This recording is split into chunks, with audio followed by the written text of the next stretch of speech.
Marvel attacks Hispanics again with Black Legend lies. They already did it in recent years with Wakanda Forever and Eternals, and now with the What If series. The amount of nonsense seen in this series makes the most realistic thing about this episode the superpowers. To begin, Kauri is an indigenous Mohawk, a tribe that lived in the area of New York and Quebec. Isabel the Catholic died a century before that area was colonized, not by the Spanish but by the Dutch, English or French. Therefore, it would be difficult for a Mohawk to cross paths with Isabel the Catholic, since the Queen died before knowing those North American tribes existed. Likewise, the Mohawk knew nothing about the Spanish. A native superhero went to the Spanish court instead of the English court to stop their queen. Marvel creators are so sloppy that the queen they have portrayed looks like Queen Elizabeth I, but not from Spain, but from England. It would have been more epic and logical for Kaori to confront the Queen of England with the help of the Spanish, since her tribe was decimated and put into reservations by the Anglo-Saxons, not by the Spanish.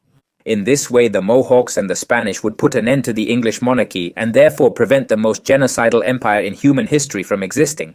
A happy ending where there can be one. Imagine preventing the deaths of tens of millions of people. What could be more heroic? Well, no, the geniuses at Marvel made the Mohawk heroine go to the court of Isabel the Catholic and confront the first queen in history to care about the rights of the American natives. Can you imagine a Marvel episode where the creators of human rights are the villains? At the same time, Marvel has a British captain who carries the flag of the most genocidal empire in the history of humanity. In the next episode, the English captain saves Kaori's life twice using the shield with the flag of the empire that has killed the most indigenous people in the entire history of humanity throughout our entire planet.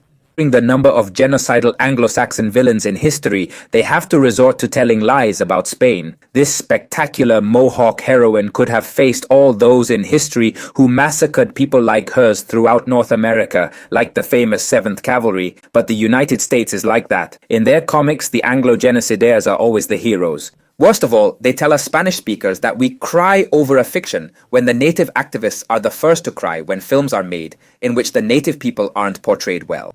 Such is the case of a conquistador video game or the movie Apocalypto. Today more than ever, we consume propaganda from political agendas.